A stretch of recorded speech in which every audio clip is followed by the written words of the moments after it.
할렐루야, 반갑습니다. 오늘은 요엘서 2장 15절에서 18절의 말씀으로 은혜를 나누고자 합니다. 너희는 시온에서 나팔을 불어 거룩한 금식일을 정하고 성회를 소집하라.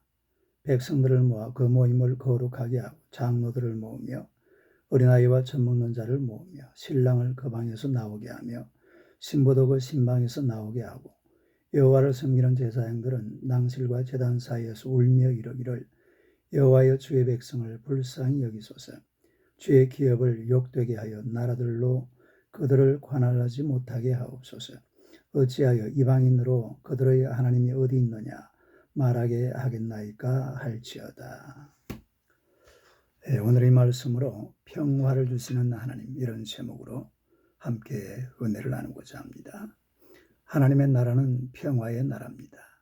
하지만 우리가 이 평화를 얻으려면 어떻게 해야 되느냐? 첫째는 회개가 필요하다, 그렇게 말씀드렸고요. 두 번째는 모여 기도해야 된다라고 말씀을 드렸습니다.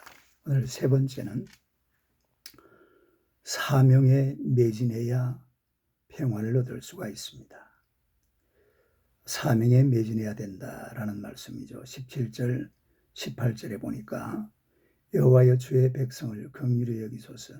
주의 기업으로 욕되게 하여 열국들로 그들을 관할하지 못하게 하옵소서. 어찌하여 이방인으로 그들의 하나님이 어디 있느뇨 말하게 하겠나이까 할지어다.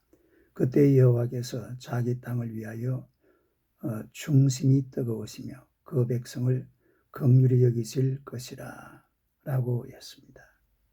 그러니까 우리 하나님께서 기도를 하되 무엇을 위해서 기도를 해야 되느냐? 그 기도할 제목이 하나님의 교회와 하나님의 나라를 위해서 기도하라는 그런 말씀입니다. 다시 말해서 이스라엘과 예루살렘, 유다와 예루살렘, 하나님의 나라, 하나님의 나라를 위해서 하나님 앞에 기도하는 그런 말씀이죠. 이게 바로 사명이라는 겁니다. 다시 말해서 하나님의 나라 평화를 원하는 사람들은 그 나라에 하나님의 영광이 임하도록 언제나 하나님 앞에 기도해야 된다라는 그런 말씀이죠. 이스라엘이라는 나라는 우리나라와 좀 비슷한 면이 있는 그런 나라입니다.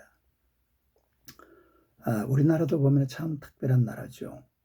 세계 냉전 시대에도 이미 막을 내렸습니다. 그런데도 냉전이 계속되고 있는 그런 나라는 우리나라와 이스라엘 단 두 나라밖에 없어요. 우리나라는 이 공산주의가 대체에 있기 때문에 여기에서 냉전이 계속되고 있고, 또 이스라엘은 이 중동 지역에 있는 이슬람교라는 이런 종교적 문제 때문에 냉전이 계속되고 있습니다. 이 두 나라는 닮은 데가 많아요. 열강들 틈 사이에서 많은 고통을 당했습니다. 우리나라도 러시아, 중국, 그리고 일본, 미국 이런 엄청난 강대국 딱 그 틈 사이에 있는 그런 조그만 나라죠. 이스라엘도 마찬가지입니다. 이스라엘 주변에도 엄청난 강대국들이, 큰 나라들이 주변에 진을 치고 있습니다. 그러니까 이스라엘이나 우리나라는 그 틈에 끼어 있는 아주 자그마한 나라라는 사실입니다. 특히 이스라엘은 국화가 샤론의 꽃, 다시 말해서 무궁화입니다. 우리나라도 무궁화 꽃이죠. 그 다음에 또 이 국가에 하나님이라는 단어가 들어간 나라가 전 세계에서 딱 두 나라밖에 없다고 그래요. 우리나라와 이스라엘입니다. 하나님이 보호하사 우리나라 만세. 이런 여러 가지 측면에서 이스라엘과 우리나라는 참 닮은 점이 많은 그런 나라라는 것입니다. 이스라엘은 애굽, 아말렉, 또 블레셋, 아수르, 바벨론, 또 헬라, 메대와 바사, 로마로 이어지는 강대국들의 지배와 식민지를 한순간도 피할 수 없는 그런 순환의 역사를 가진 나라입니다. BC 586년에 바벨론에 의해서 유다가 멸망하고 예루살렘이 불타면서 나라는 완전히 멸망해버리고 말았죠. 그리고 AD 70년에는 로마의 장군 타이터스가 다시 재건된 예루살렘 성전을 완전히 파괴해버리고 그리고 그 당시에 살아남은 사람들은 전 세계로 흩어져 버렸습니다. 그걸 가리켜서 우리가 디아스포라, 흩어진 유대인들을 디아스포라라고 그렇게 얘기를 하는데, 그러다가 이제 1948년 5월 10일에 지금의 이스라엘 땅에다가 다시 독립하는 이런 모습을 보게 되는데, 그 당시에 벤구리온이라는 사람이 이스라엘 백성들을 지도해서 나라를 건국하게 되죠. 이 나라의 슬픔이 얼마나 컸겠습니까? 약 1850년간 나라 이런 서러움으로 살아왔어요. 이 유다 멸망, 다시 말해서 바벨론에 의해서 유다가 멸망한 BC 586년을 기점으로 한다면 약 2500년간 나라 없는 그런 민족으로 살아온 나라가 바로 이스라엘이라는 겁니다. 우리 역시 5000년의 그 유구한 역사에 외세의 침략을 엄청나게 수없이 받아왔습니다. 이 약 5000년 동안에 전쟁이 980번 정도 일어났다고 그러죠. 중국의 한나라, 당나라, 수나라, 명나라, 청나라, 또 몽고의 원나라, 그리고 일본, 그리고 6.25 사변. 그러고도 전쟁이 끝나지 않아서 남북 간의 대치 상태에 있습니다. 앞으로 이 문제가 쉽게 끝나지 않을 것 같아요. 북한은 며칠 전에도 미사일을 2방이나 또 동해바다 쪽으로 날려보냈다고 그러죠. 뭐 핵무기를 없앤다고 그러지만은 잘 되는지 모르겠어요. 왜 두 나라는 그렇게 어렵냐? 이건 우리가 신령한 눈으로 보면은 영적인 싸움인 것을 알 수가 있습니다. 이스라엘은 하나님께서 아브라함에게 약속하신 대로 정말 귀히 썼습니다. 또 바울이 예언한 대로 앞으로 하나님께서 귀하게 쓸 그런 민족입니다. 로마서 11장 26절에 보니까 그리하여 온 이스라엘이 구원을 얻으리라 기록된 바 구원자가 시온에서 오사 야곱에게서 경건치 않은 것을 돌이키시겠고라고 말씀을 했습니다. 앞으로 이스라엘의 영적 부흥이 일어나고 이스라엘을 통해서 많은 민족들이 구원을 얻을 것이다. 그런 말씀이죠. 실제로 그런 역사가 세계 역사에 일어났잖아요. 원래 이 복음이라는 것은 예수님으로 시작해서 그리고 유대인들, 예수님의 12제자, 그리고 예루살렘과 온 유대와 사마리아, 요까지는 예루살렘 아닙니다. 그리고 땅끝이죠.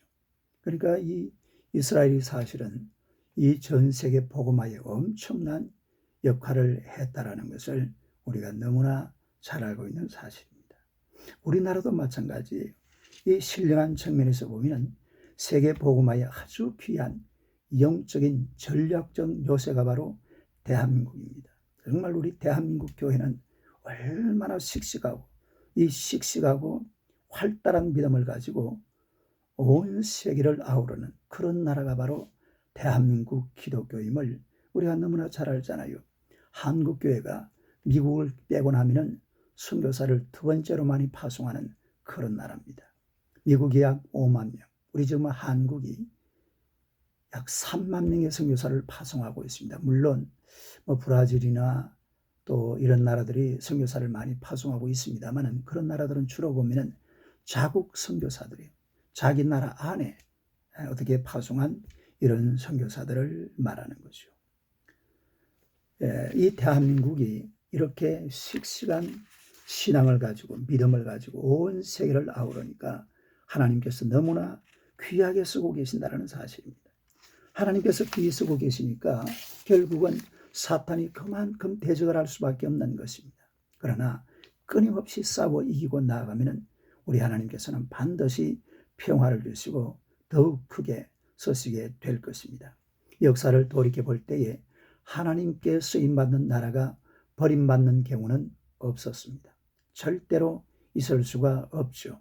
사명에 붙들린 나라는 세계에서 가장 강한 나라, 가장 복된 나라, 가장 귀한 나라로 하나님께서 만들어 주시는 것입니다. 앞으로 우리 대한민국은 중공선교, 이 엄청난 사명을 가진 그런 나라가 바로 대한민국입니다.